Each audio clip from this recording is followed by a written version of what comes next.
Hello बच्चों, मेरा नाम अजीत राय है और आज हम लेकर आए हैं स्केलर वेक्टर का 7th वीडियो। आज के लेक्चर में हम ये देखने वाले हैं कि कैसे वेक्टर एडिशन के न्यूमेरिकल्स को सॉल्व किया जाता है। लास्ट वीडियो में मैंने आप लोगों को स्केलर वेक्टर से रिलेटेड मींस वेक्टर एडिशन से रिलेटेड एनालिटिकल मेथड समझाया था और हमने कुछ क्वेश्चंस भी सॉल्व किए थे। मुझे बाद में रियलाइज हुआ कि थोड़े से क्वेश्चंस और करने चाहिए ताकि आप लोगों के लिए थोड़ा और इजी हो जाए। ठीक है, तो आज की वीडियो में हम सिर्फ वेक्टर एडिशन के क्वेश्चंस सॉल्व करने वाले हैं। तो मेरे साथ साथ में आप लोग क्वेश्चन को सॉल्व करेंगे। जब मैं कहूंगा वीडियो को पॉज करिए तो ईमानदारी से पॉज करके क्वेश्चन को ट्राई करिएगा और खुद से सॉल्व करने की कोशिश करिएगा। टाइम की चिंता नहीं करनी है आपने। ठीक है, हम यहाँ पे कुछ अच्छे अच्छे न्यूमेरिकल्स करेंगे जिससे कि हमारी थोड़ी सी और प्रैक्टिस होगी। बाकी तो आपको घर पे और पढ़ाई करना ही है। ठीक है, चलिए तो फिर शुरू करते हैं आज का लेक्चर। तो बच्चों, एक क्वेश्चन है, बहुत ही सिंपल क्वेश्चन। क्या है क्वेश्चन, जरा देख लेते हैं। The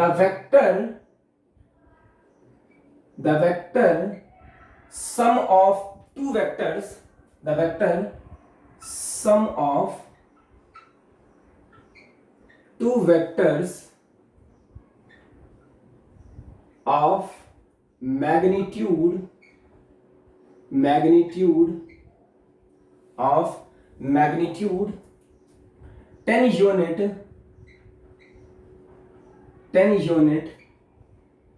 and 15 units can never be ये है option 1 28 unit, option B 22 unit, 18 unit और 8 यूनिट।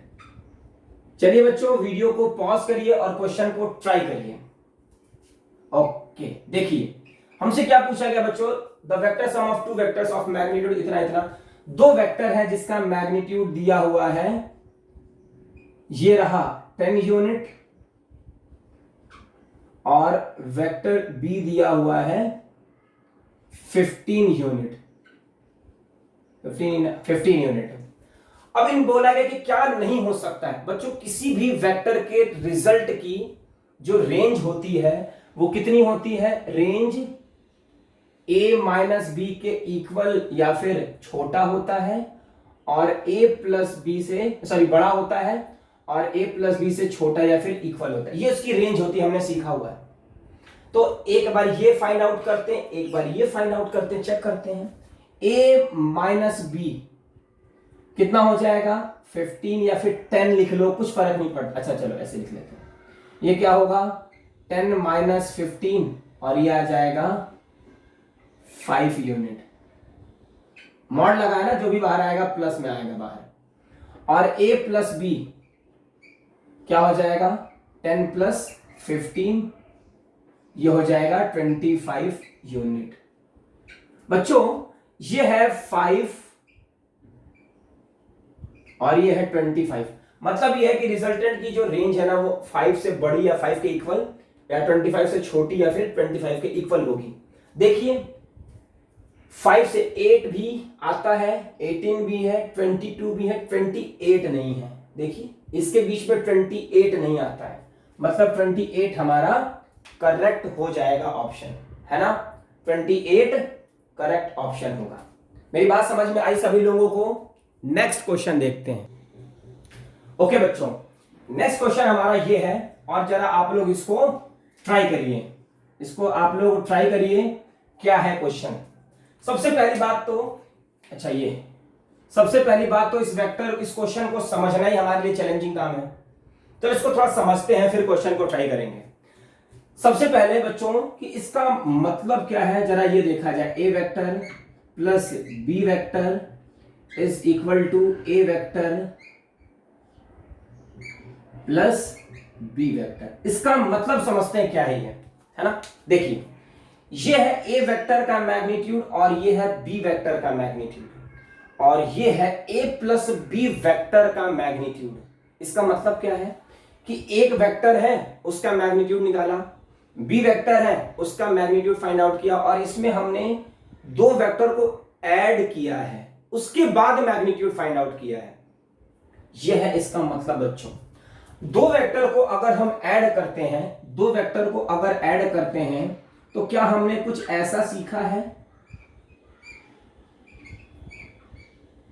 इसके मैग्नीट्यूड कुछ ऐसे सीखे हमने। याद करो पुराने वीडियो हमने देखा था ये मैक्सिमम वैल्यू हुआ करती थी बच्चों। क्या हम इसको ऐसा लिख सकते हैं, क्या हम इसको ऐसा लिख सकते हैं, इसकी जगह ये मीन्स आर वेक्टर का magnitude is equal to A vector plus B vector. क्या हम इसको ऐसा लिख सकते हैं, इसको हम ऐसा भी तो कह सकते हैं।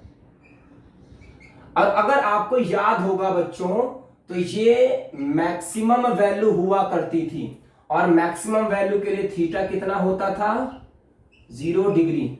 और ये बहुत ही फेमस क्वेश्चन है बहुत आसान, बस आपको ये बात समझ में आनी चाहिए। क्या मेरी बात क्लियर हो गई? चलो जल्दी से कॉपी करो, नेक्स्ट क्वेश्चन सॉल्व करते हैं। ओके बच्चों, जरा इस क्वेश्चन को देखिए और ट्राई करिए कितना आंसर आता है, कैसे क्वेश्चन को सॉल्व करेंगे। वीडियो को पॉज करके क्वेश्चन को ट्राई करिए। अब मैं जा रहा हूं सॉल्व करने।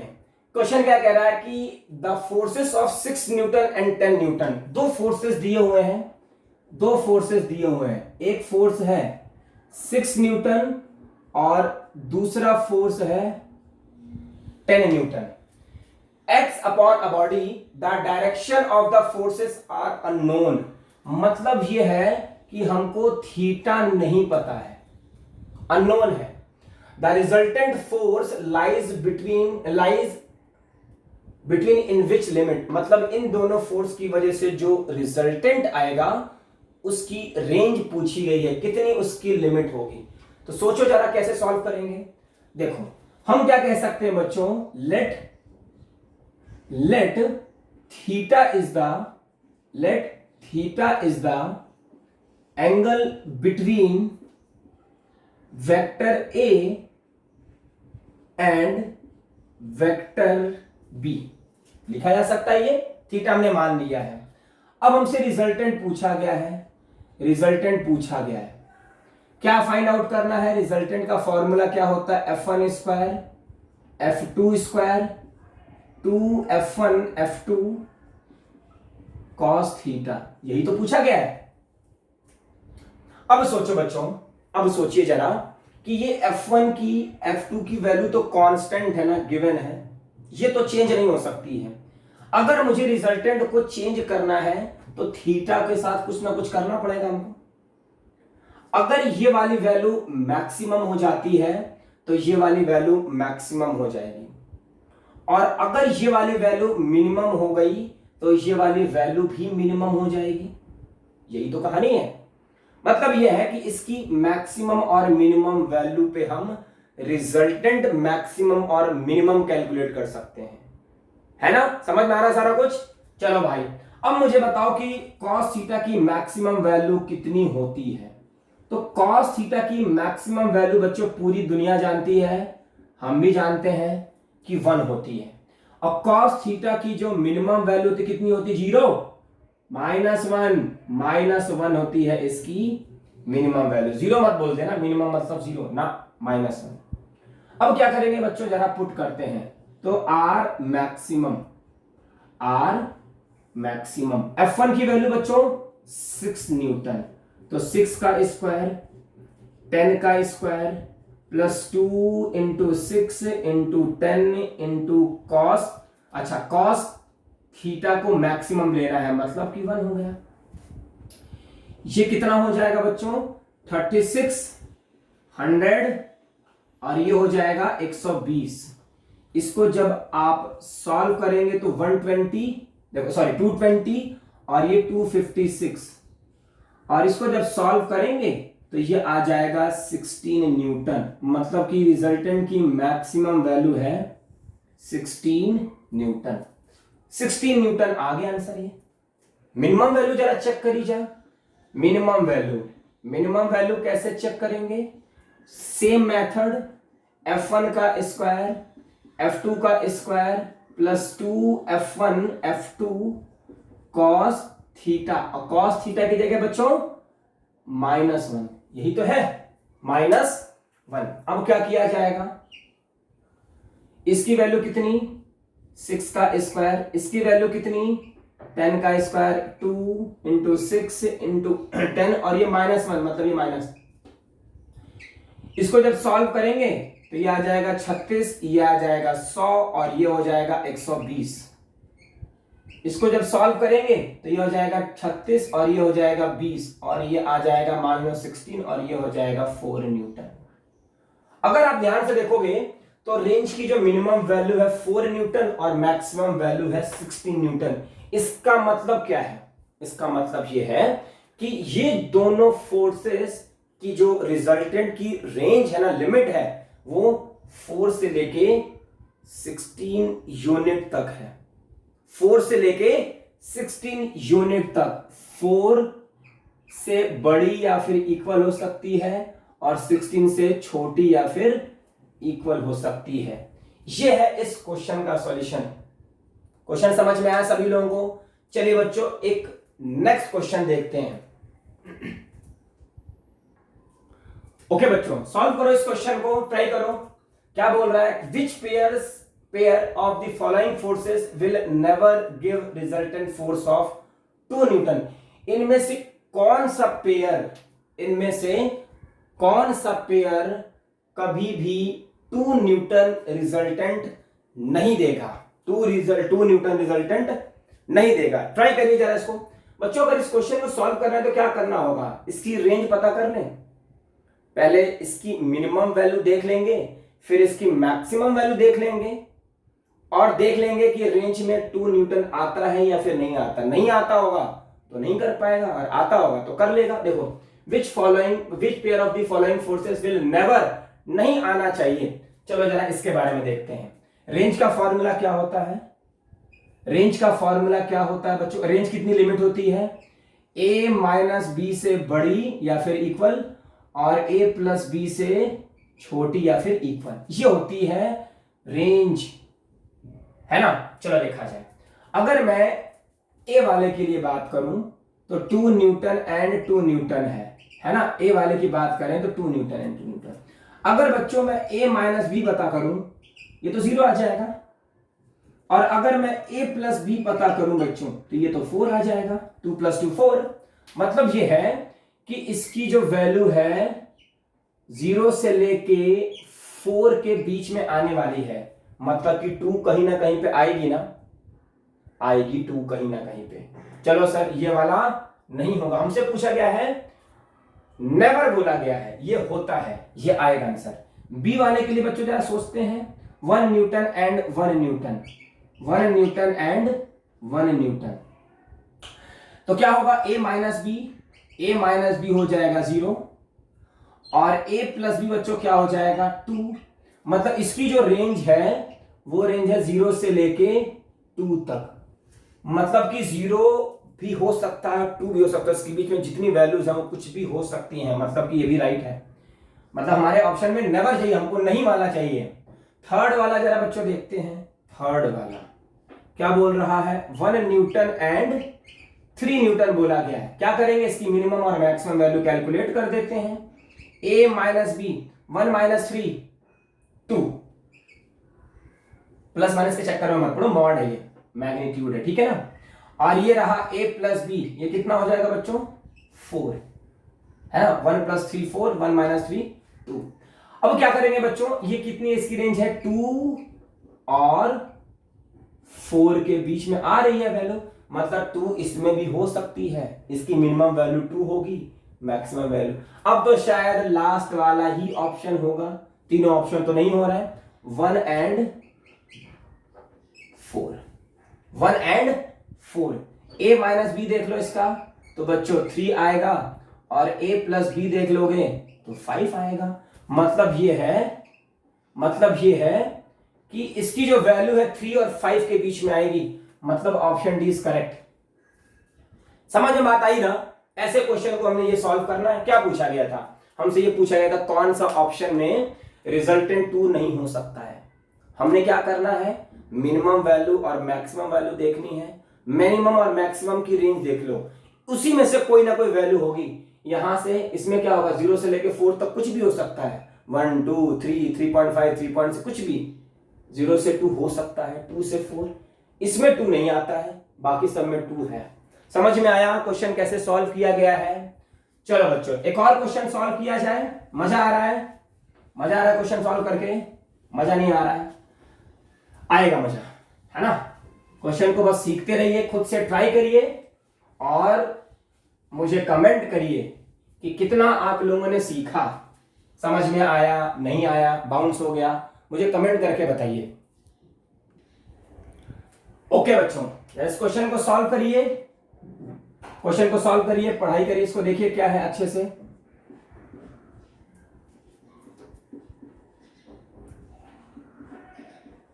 क्वेश्चन को पढ़िए, ट्राई करिए, वीडियो को पॉज करके। क्या बोला जा रहा है question? The maximum and minimum magnitude of resultant of two given vector, maximum and minimum magnitude of resultant vector दिया हुआ है। मैक्सिमम वैल्यू बच्चों A vector plus B vector ये दिया हुआ है 17। Maximum and minimum magnitude of resultant vector ये है मैक्सिमम वैल्यू 17 दी हुई है और ये है मिनिमम वैल्यू 7 दी हुई है। आगे बोल रहा है कि if these two vectors A and B vector कोई होंगे, if these two vectors are right angle to each other, अगर दो वेक्टर राइट एंगल हुए तो इसके मैग्नीट्यूड का रिजल्टेंट कितना होगा? कितना होगा? तो सबसे पहले रिजल्टेंट का फॉर्मूला लिख दिया जाए।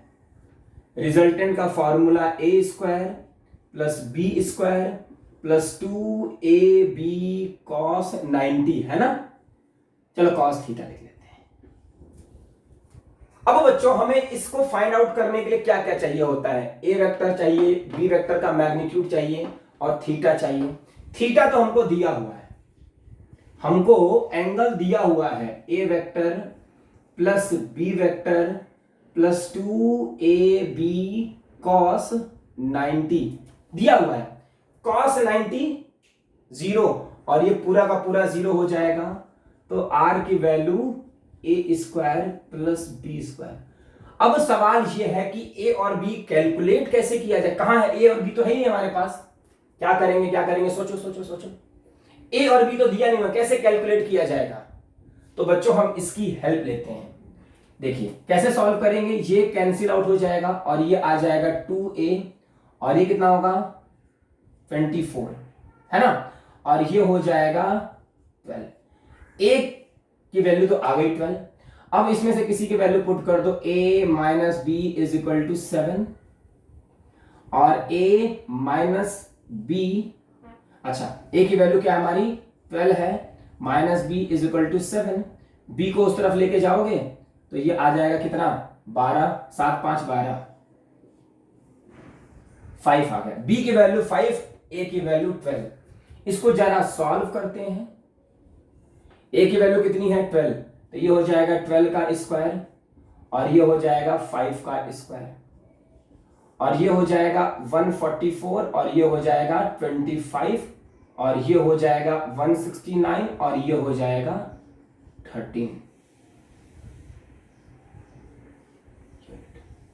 13 आंसर। यहां से बच्चों हमने क्या किया, ए और बी के वैल्यू कैलकुलेट करी और फिर हमने यहां पे पुट किया, आंसर आ गया, है ना? तो बच्चों यहां पे जितनी पॉसिबिलिटी एडिशन ऑफ वेक्टर से हो सकती थी मैंने कोशिश किया है आप लोगों को कराने की। बाकी के क्वेश्चन आप लोग अपनी रेफरेंस बुक से सॉल्व करें। इतने क्वेश्चन आईआईटी और नीट के लिए सफिशिएंट नहीं है, लेकिन मैं बहुत ज्यादा क्वेश्चन नहीं लगवा सकता हूं, फिर भी 10-12 क्वेश्चन दोनों वीडियो मिला के हम कर चुके हैं। बाकी आपका कंसेप्ट जो भी अगर क्लियर हुआ होगा तो क्वेश्चन आप लगा सकते हैं। घर पे आप लोग ट्राई करिए, ठीक है? हमसे जितना हो सकेगा हम उतना करेंगे और आप लोग खूब मेहनत करें, ठीक है? तो अभी के लिए बस इतना ही। बाकी हम नेक्स्ट वीडियो में ये देखने वाले हैं कि कैसे वेक्टर का सब्ट्रैक्शन होता है। बहुत मजेदार टॉपिक है ये, बहुत अच्छे से हमने सीखना है इसको धीरे धीरे। ठीक है, अगले वीडियो में हम सब्ट्रैक्शन ऑफ वेक्टर पढ़ेंगे, फिर बाकी आगे की कहानी देखेंगे। ठीक है, ओके बच्चों, मिलते हैं फिर नेक्स्ट वीडियो में। Bye bye.